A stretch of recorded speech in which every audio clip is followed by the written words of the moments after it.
Hello students, good morning. So today we will do English worksheet number 53, date 12 November 2020. So in this worksheet we will continue chapter 3, two stories about flying from the textbook The First Flight. Okay. So here we will study about the part 2 of this chapter 3, that is Black Aeroplane.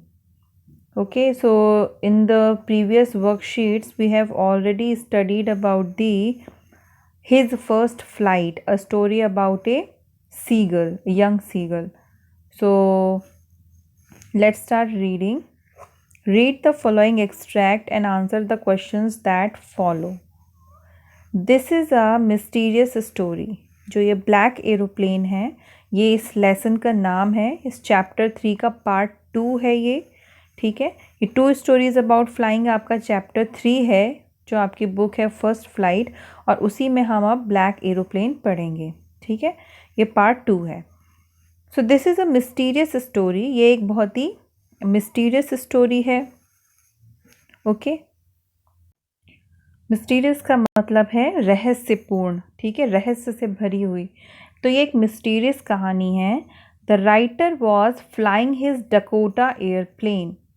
तो जो writer है, जो ये कहानी सुना रहा है, वो राइटर, वो लेखक जिसने ये कहानी लिखी है, वो अपना एक डकोटा एयरप्लेन उड़ा रहा है. ओके, उड़ा रहा था. Suddenly he was caught in a big cloud. अचानक से वो कहाँ फंस जाता है? एक बड़े से बादल में या बादलों के बीच में.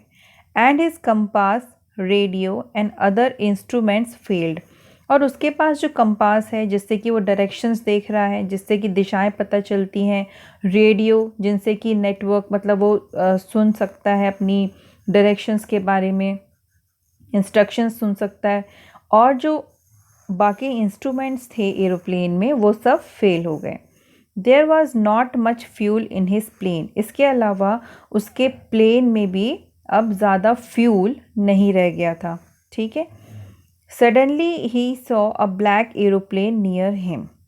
तभी अचानक उसने देखा उसके प्लेन के बगल में, साइड में, एक काले रंग का एयरप्लेन जो था उड़ रहा था. The pilot in that plane guided him. और जो पायलट था उस ब्लैक एरोप्लेन के अंदर, वो उसको गाइड कर रहा था, उस ऑथर को गाइड कर रहा था जिसका प्लेन जो था वो सही से नहीं उड़ पा रहा था. ठीक है. As a result he was able to land safely.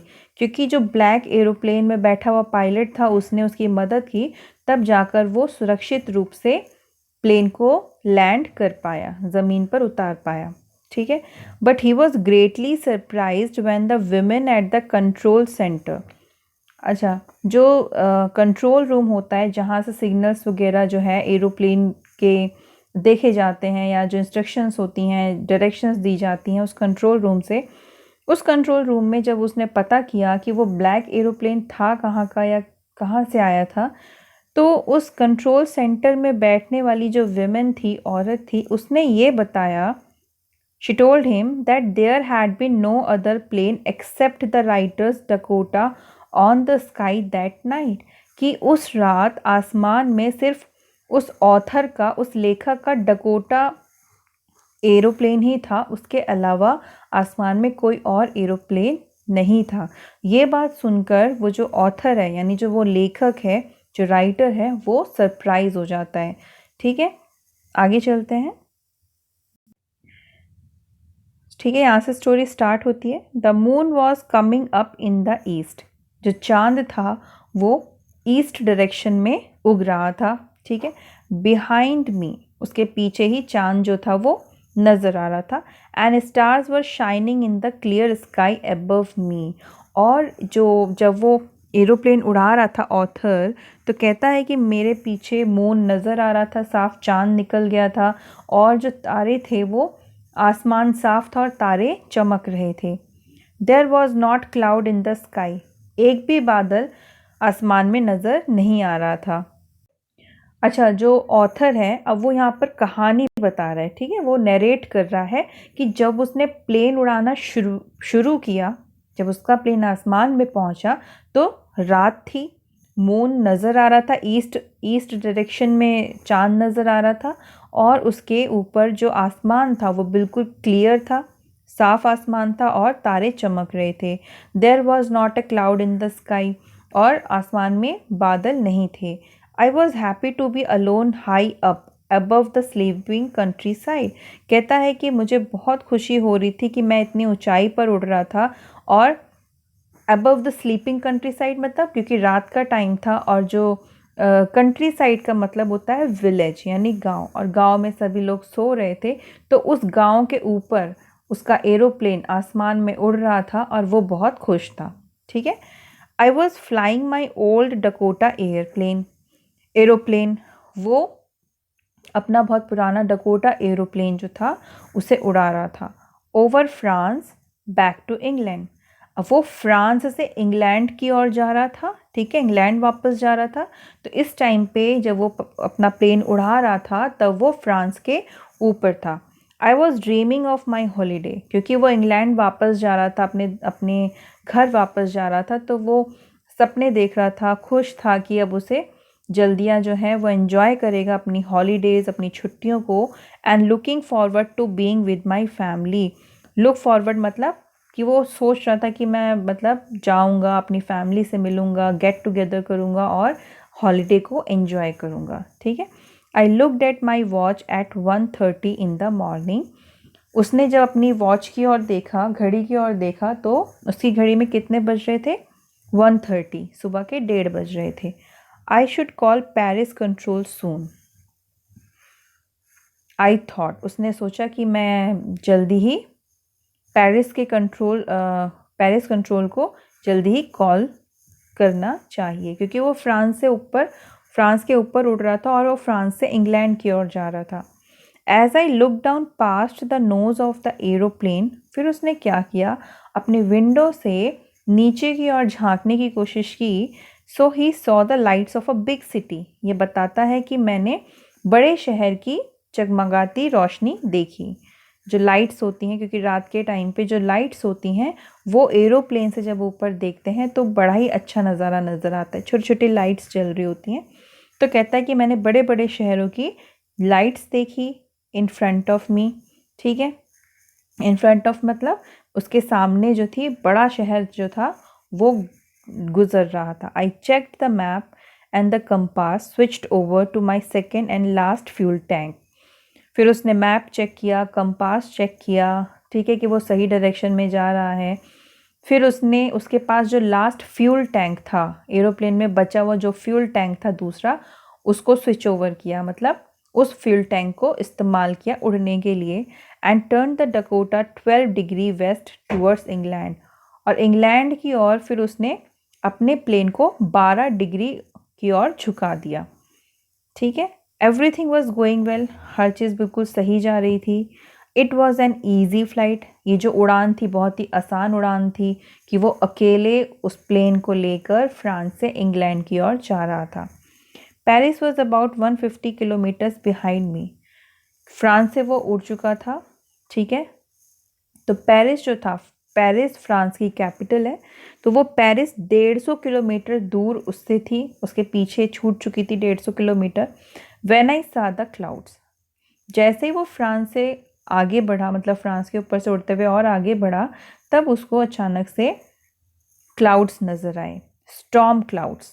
ठीक है, दे वर ह्यूज, वो स्टॉर्म क्लाउड से मतलब काले बादल नज़र आ रहे थे, बड़े बड़े बादल थे। ह्यूज का मतलब है बिग, ओके, यानी बड़े बड़े। They looked like black mountains, और वो ऐसे नज़र आ रहे थे जैसे कि काले पहाड़ हों। वो बादल कैसे नज़र आ रहे थे?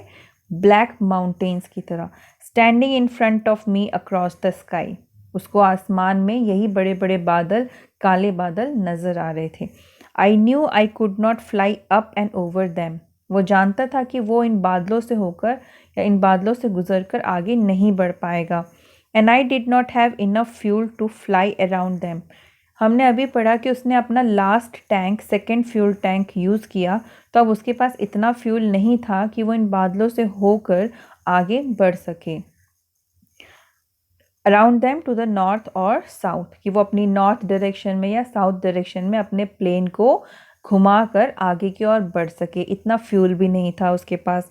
इनसाइड द क्लाउड्स, फिर वो बादलों में जैसे जैसे जाने लगा, एवरीथिंग वॉज सडनली ब्लैक, हर चीज़ बिल्कुल काली नज़र आने लगी, यानी बिल्कुल अंधेरा हो गया।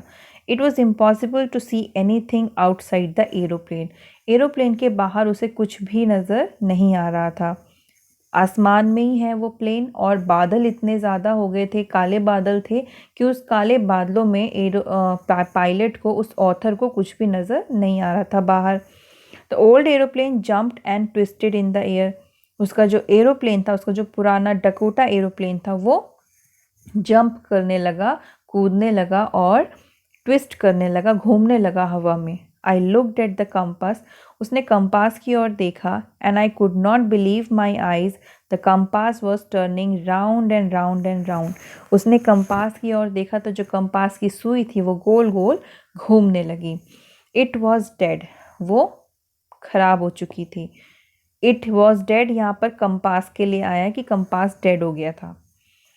इट वुड नॉट वर्क, वो सही से काम नहीं कर रहा था। The other instruments were suddenly dead, और बाकी जो इंस्ट्रूमेंट्स थे प्लेन में वो भी काम करना बंद कर चुके थे। आई ट्राइड द रेडियो, उसने रेडियो को भी कोशिश की, ठीक है, ट्राई किया, उसे ओपन किया, उसे खोल के सुनने की कोशिश की कि कोई डायरेक्शंस, कुछ भी इंफॉर्मेशन उसे मिल जाए, तो ऐसा कुछ भी वो नहीं कर पाया। ठीक है, यानी इस वक्त हमने ये जो पैराग्राफ पढ़ा है, इसमें हमने वो कंडीशन या फिर वो सिचुएशन पढ़ी जिसमें कि जो ऑथर है, ऑथर मतलब लेखक, राइटर, वो प्लेन उड़ा रहा है आसमान में, फ्रांस से इंग्लैंड की ओर जा रहा है। जैसे ही वो फ्रांस क्रॉस कर लेता है तभी उसे बड़े बड़े ह्यूज ब्लैक क्लाउड्स मिलते हैं, स्टॉर्म क्लाउड्स मिलते हैं, जो कि ब्लैक माउंटेन्स की तरह लग रहे हैं, और वो उस तूफान में फंस जाता है। उसका प्लेन उस बादलों में फंस जाता है, उसे कुछ दिखाई नहीं देता। जो भी इंस्ट्रूमेंट्स थे प्लेन के अंदर जिसकी सहायता से वो उड़ा सकता था प्लेन, वो भी ख़राब हो गए थे। फ्यूल टैंक भी उसके पास आखिरी फ्यूल टैंक था, यानी ज़्यादा फ्यूल नहीं रह गया था। तो इस वजह से वो बहुत ही क्रिटिकल सिचुएशन में फंस गया था। ठीक है, अब आप देख सकते हैं यहाँ क्वेश्चन आंसर है इस पैराग्राफ से रिलेटेड। पहला क्वेश्चन है, how was the weather when the pilot started flying his aeroplane, जब उसने एरोप्लेन उड़ाना शुरू किया तब किस तरह का मौसम था। तो देखिए, there was a cloud in the sky, क्या आसमान में बादल थे। It was a clear weather, क्या आसमान साफ था या मौसम साफ था।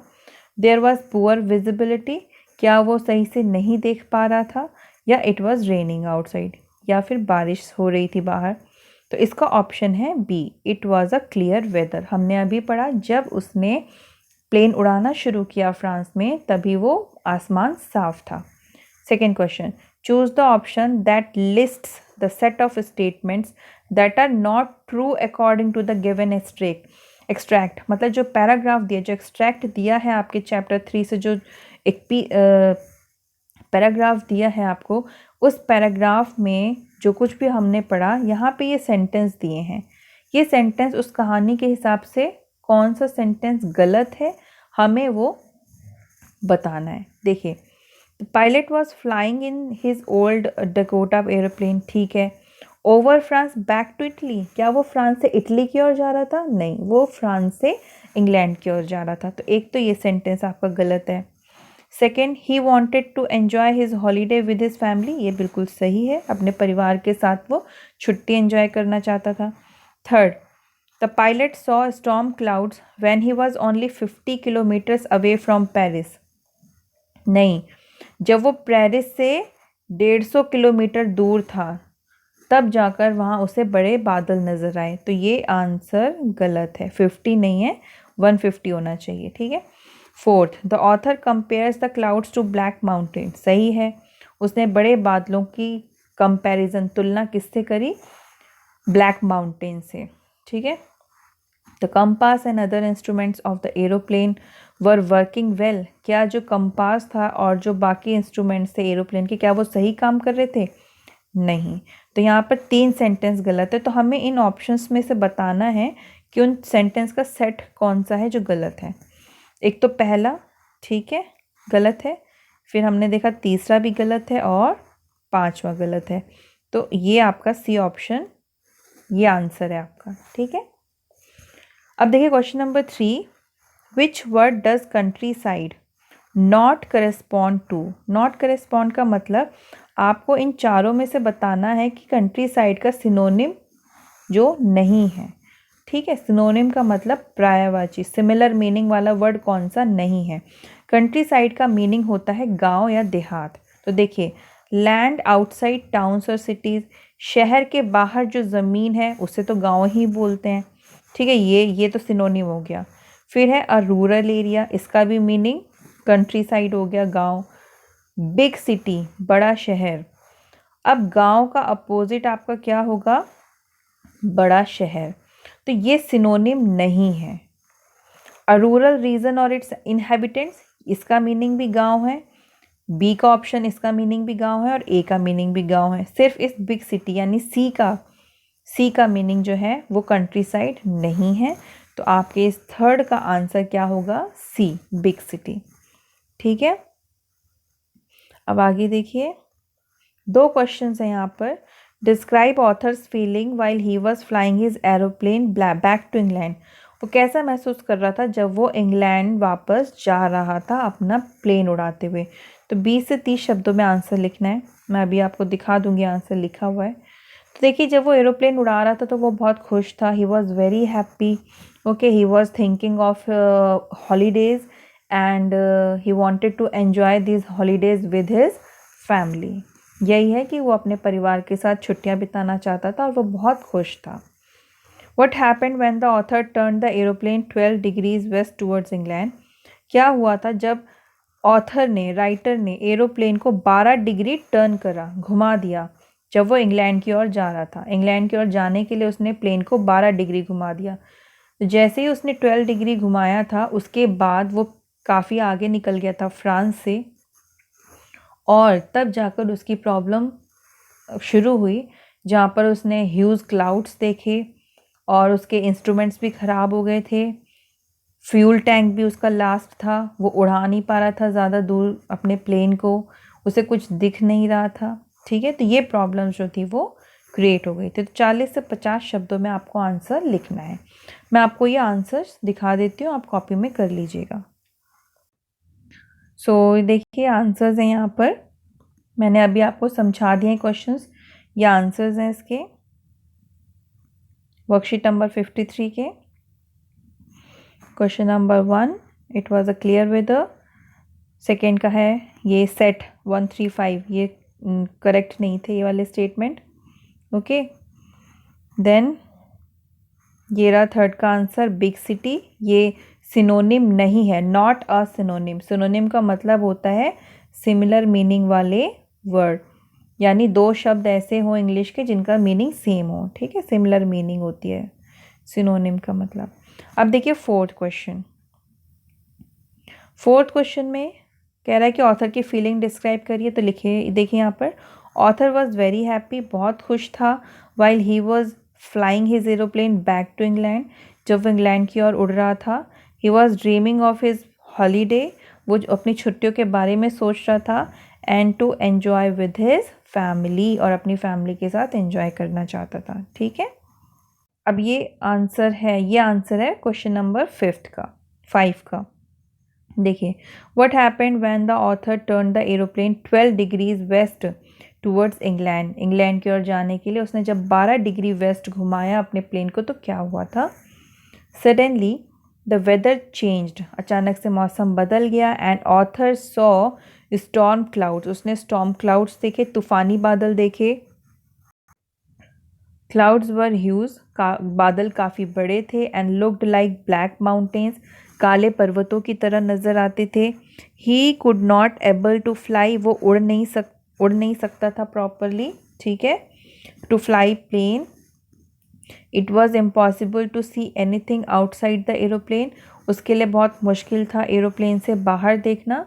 बिकॉज, क्योंकि एवरीथिंग वॉज सडनली ब्लैक, सब कुछ काला नज़र आने लगा या अंधेरा हो गया।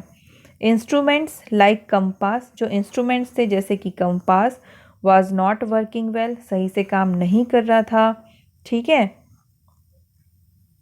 His aeroplane jumped and twisted in the air, और उसका जो एरोप्लेन था वो जंप करने लगा, कूदने लगा और ट्विस्ट करने लगा, मतलब मुड़ने लगा, घूमने लगा हवा में। ठीक है, तो ये आंसर है आपके क्वेश्चन नंबर 5 का। आप ये कॉपी में कर लीजिएगा। That's all for today. Have a good day. Take care.